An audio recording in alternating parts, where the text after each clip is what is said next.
네, 오늘도 신명기 21장에 기록된 이 말씀을 통해서 하나님께서 주시는 은혜를 우리가 함께 나누기를 원합니다. 이 신명기 21장에도 이 모세가 다시 설명하는 율법 설명이 기록이 되어 있습니다. 사실 교회에서는 이런 말씀을 잘 읽지도 않고 또 큰 의미가 있다고 생각하지 않는 사람들이 많이 있습니다. 그러나 이 한 말씀 한 말씀 속에는 이 하나님의 백성들이 거룩하기 원하시는 이 하나님의 마음과 의지가 담겨져 있다는 것을 기억할 수 있길 바랍니다. 여러분, 이 선지자들의 말을 들어보면 하나님께서 이런 말씀을 한 적이 있습니다. 내가 너희를 위하여 내 율법을 10,000가지로 기록하였으나 그들은 이상한 것으로 여기도다. 옛날 성경에는 관계없는 것으로 여겨도다 라고 말씀을 합니다. 사람들은 이 자기에게 좋은 말, 자기 귀를 즐겁게 하는 이 축복의 말이나 세상에서 잘 되는 방법을 찾아서 읽고 암송하려고 하지, 우리의 삶을 지적하고 책망하는 말에는 귀를 기울이지 않는다는 것입니다. 그러나 이 말씀을 잘 듣고 깨달아 순종하는 자들에게는 거룩한 백성이 될 뿐 아니라 우리가 상상하지 못하는 이 풍성한 은혜와 복이 이미 약속이 되어 있다는 것을 기억해야 할 것입니다. 그런 의미에서 오늘 이 신명기 21장에는 이 다양한 율법 설명이 기록이 되어 있습니다. 특별히 공동체 속에서 지켜야 할 의, 즉 공의에 대해서 말씀을 하고 있습니다. 여러분, 이 공의라는 것은 이 공적인 의로움, 이 공공의 의로움, 즉 하나님께서 공동체 속에 기준이 되어야 할 의, 모든 사람이 옳다고 생각하는 그 기준을 말하는 것입니다. 이것을 구약 성경에는 공의, 정의라는 말로 표현을 합니다. 오늘 본문에는 여러 가지 경우가 나오는데요. 한 5가지 정도가 기록이 되어 있습니다. 내용이 좀 많지만 간단하게나마 이 율법의 의미를 나누도록 하겠습니다. 첫 번째가 1절에서 9절까지 피살된 사체에 대한 규례입니다. 여러분, 신명기 21장 1절 말씀에 보시면 네 하나님 여호와께서 네게 주어 차지하게 하신 땅에서 피살된 시체가 들에 엎드러진 것을 발견하고 그 쳐 죽인 자가 누구인지 알지 못하거든 이라고 말씀을 합니다. 여러분, 이 이스라엘 백성들이 가나안 땅에 들어갔을 때 이 들판에서 누가 죽였는지 알지 못하는 피살된 사체를 발견하게 되면 어떻게 해야 되는가? 정확하게 이야기하면 그 살인에 대한 죄를 누구에게 묻는가 하는 문제입니다. 이 하나님의 기업의 땅에서 이런 일이 벌어진 것은 이 하나님과 언약한 백성으로서 부끄러운 일이 벌어진 것입니다. 누군가가 사람을 죽였는데 누가 죽였는지 알지 못하고 또 인간의 지식으로는 밝혀낼 수가 없고 분명히 시체가 발견된 것을 보면 사람이 죽인 것은 확실하다면 이 공동체 가운데 죄가 있다는 것입니다. 그래서 그 성읍의 장로들과 이 재판장들이 나와서 그 사체에서 제일 가까운 성읍의 장로들을 불러서 이 살인에 대한 죄를 담당시키게 되는 것입니다. 이것이 하나님의 입장에서는 공의가 되는 것입니다. 인간적인 방법으로 그 살인자를 밝혀낼 수가 없을 때 이 공동체가 그 죄값을 지불함으로 공의를 이루는 것입니다. 그래서 3절에서 4절까지 말씀해 보시면 멍에를 매지 아니한 암송아지를 취하여서 농사를 짓지 않는 골짜기 땅에 가서 그 송아지의 목을 꺾어서 대신 죽입니다. 그리고 6절 말씀에 손을 씻으면서 이 백성들을 위해 호소하게 되면 그 피 흘린 죄를 용서해 주신다라고 말씀을 하고 있습니다. 그래서 9절 말씀에 보시면 너는 이같이 여호와께서 보시기에 정직한 일을 행하여 무죄한 자의 피 흘린 죄를 너희 중에서 제할지니라 라고 말씀을 합니다. 여러분, 대속이 있어야 이 공동체가 복을 받는다는 것입니다. 이 하나님께서 공동체 가운데 왜 이렇게 피 흘린 죄값을 지불하게 하는 규례를 주시는가? 누군가가 죄를 담당해야 하나님의 백성이 그 죄에서 자유로울 수 있고 또 그 죄의 형벌을 면할 수 있다는 것을 지금 가르쳐주고 있는 것입니다. 여러분, 이것이 바로 하나님의 공의입니다. 이 죄의 값은 반드시 지불되어야 한다는 것입니다. 여러분, 이것은요, 나중에 이 예수 그리스도의 십자가의 공의로 나타나게 됩니다. 우리가 왜 죽어야 되는 줄도 모르고 이 죄의 값으로 죽어갈 때 예수님께서 우리의 죄를 대신해서 죽으심으로 우리를 죄에서 자유롭게 하시고 또 영원한 하나님 나라의 기업을 얻도록 하신 것입니다. 여러분, 이것이 하나님의 공의요, 하나님의 은혜입니다. 여러분, 이 하나님의 이 대속의 은혜가 있었기 때문에 오늘 저와 여러분이 이 땅에서 복을 받아 누릴 수 있게 되어진 것입니다. 여러분, 오늘도 우리의 죄값을 대신 지시고 이 십자가에 죽으신 이 예수 그리스도를 믿는 믿음으로 내게 주신 이 기업의 복을 오늘도 받아 누리며 살아갈 수 있는 저와 여러분의 이런 신앙의 모습이 되실 수 있기를 바랍니다. 그리고 두 번째는 10절에서 14절까지 말씀해 보시면 이 포로된 여인을 아내로 삼는 규례입니다. 여러분, 이 가나안 땅에서 이 전쟁을 하다가 이 포로된 여인 중에서 마음에 드는 여인을 아내로 삼고자 할 때 이 아내를 삼을 수 있다는 규례입니다. 여러분, 이방인 중에 이 전쟁에서 잡아온 포로들은요, 여인이나 아이들은 탈취물, 즉 전리품으로 여기게 됩니다. 그래서 이 사람들은 종이 되는 것입니다. 이런 종들 중에서 아내를 삼는 것을 허용하는 것은 약탈과 이 급탈을 막기 위한 최소한의 법이라고 생각할 수 있습니다.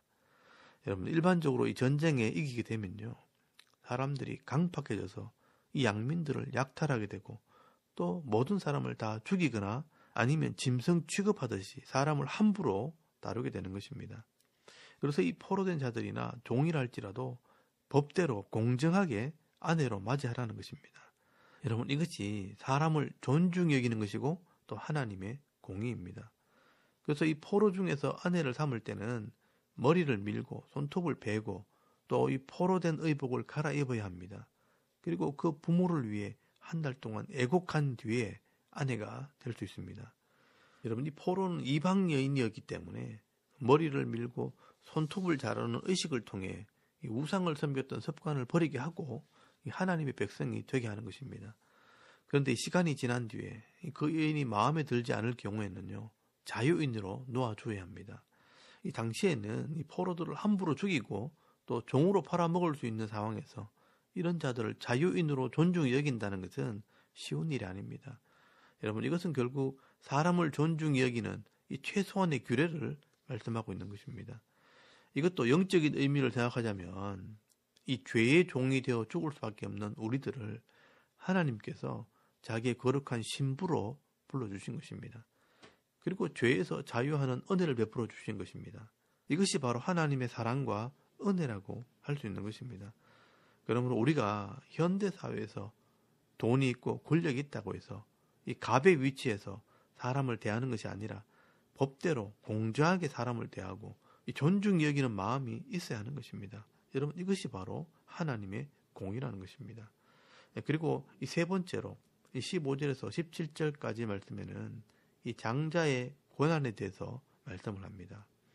여러분, 두 아내가 있는 사람이 하나는 미움을 받고 하나는 사랑을 받았는데 둘 다 아들을 낳았습니다. 그런데 미워하는 여자의 아들이 장자로 태어나고 또 사랑하는 여자의 아들이 둘째로 태어났습니다. 그럴 때 이 장자의 권한을 누구에게 주느냐 하는 문제입니다.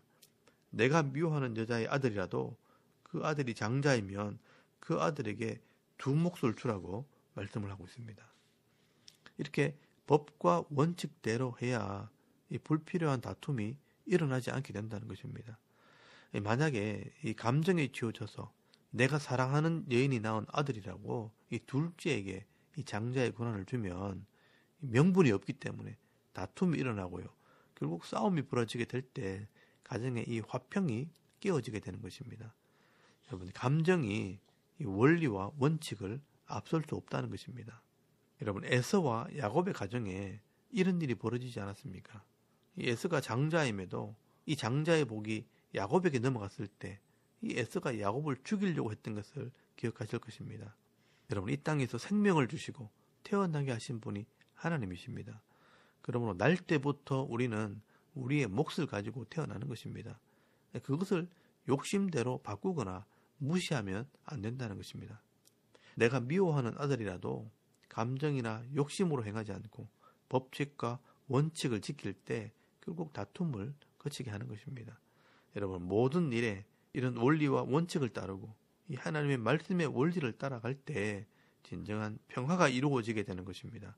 여러분, 이것이 바로 하나님의 공의입니다. 그리고 네 번째로 18절에서 21절까지 말씀해 보시면 이 완악한 아들에 대한 규례가 기록이 되어 있습니다. 18절 말씀해 보시면 이 완악하고 패역한 아들이 이 아버지나 어머니의 말씀을 듣지 않고 징계를 해도 순종하지 않을 때 그 부모는 이 성읍 장로들에게 고발을 하라고 기록이 되어 있습니다. 여러분, 이것은 부모의 한계를 벗어난 자녀를 말하는 것입니다. 여기 완악하고 패역한 아들이란 말은 히브리어로 마라, 쓰다, 고통스럽다라는 뜻인데요. 사람들에게 고통을 주는 사람이 되었다. 돌이킬 수 없는 사람을 말하는 것입니다. 그래서 이 아버지 말도 이 어머니 말도 듣지 않고 이 징계를 해도 듣지 않는 이 한계를 벗어난 아들이 되었다는 것입니다. 사실 이 부모를 무시하고 멸시하는 죄는 이 자기의 근본을 부정하는 죄입니다.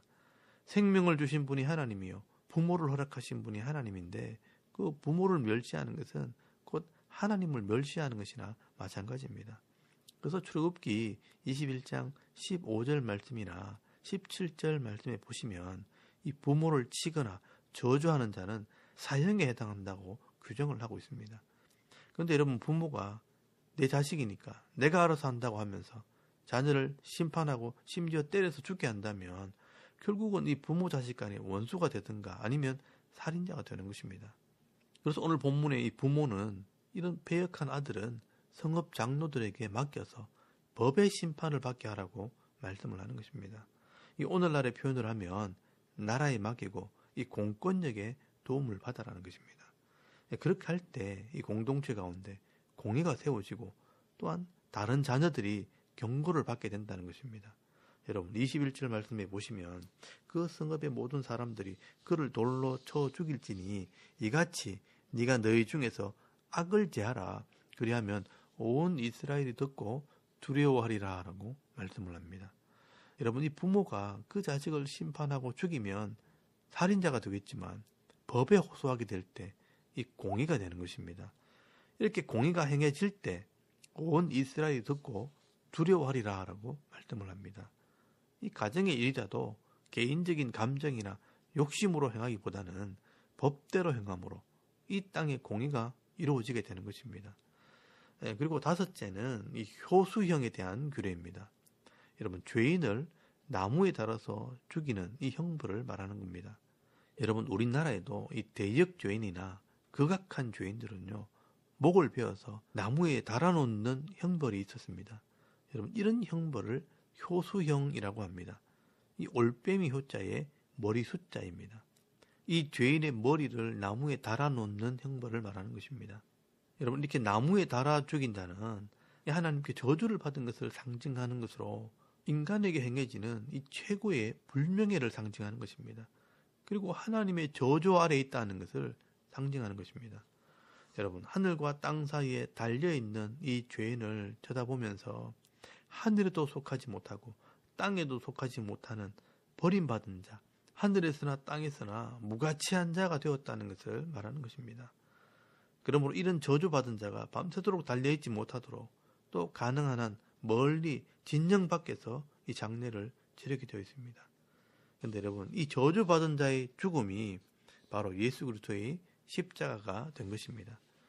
사실은 우리가 다 이런 저주를 받음으로 하나님께 버림을 받아야 하지만 예수님께서 이 법의 규정을 따라 이 저주의 죽음을 당하심으로 우리가 이 저주에서 노임을 받게 되고 의롭게 된 것입니다. 그래서 여러분, 이사야서 53장 6절 말씀에 보시면 하나님께서 이미 이것을 예언하고 있습니다.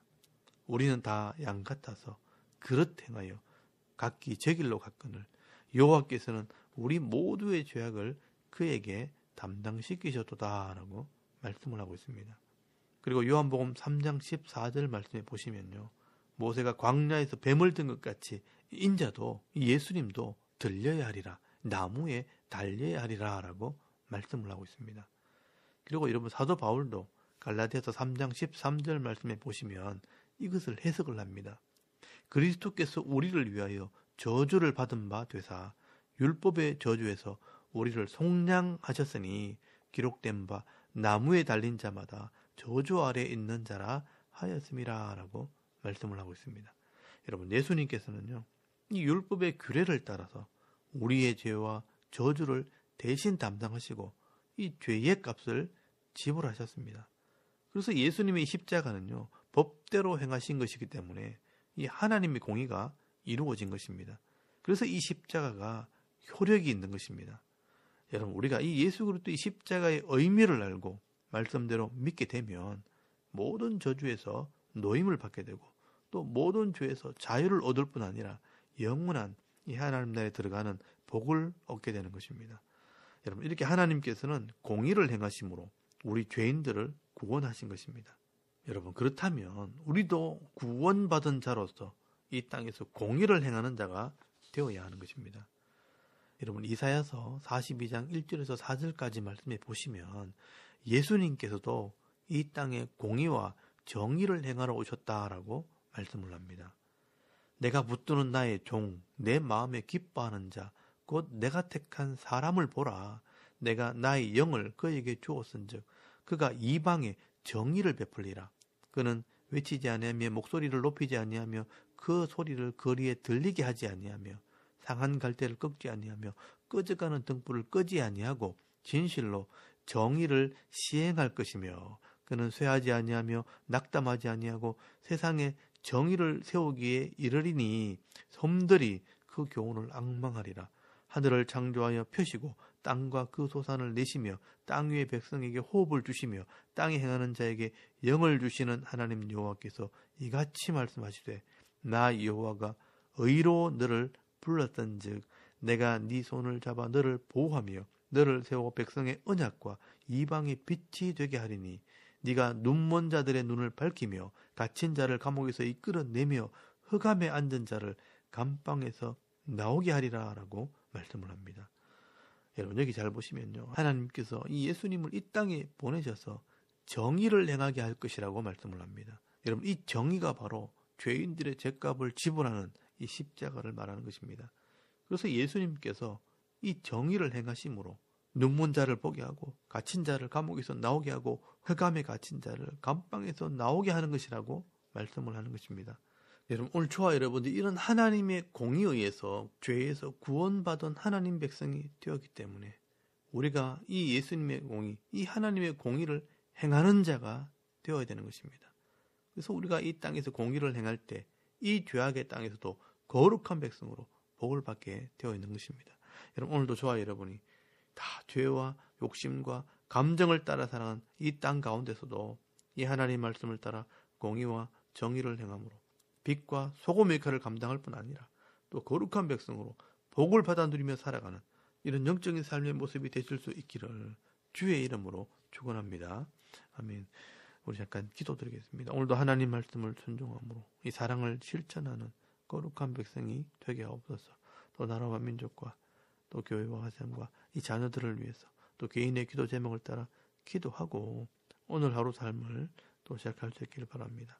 다 같이 우리 하나님께 한번 기도드리겠습니다. 살아계신 하나님, 은혜를 감사합니다. 오늘도 이 아침에 하나님을 예배하게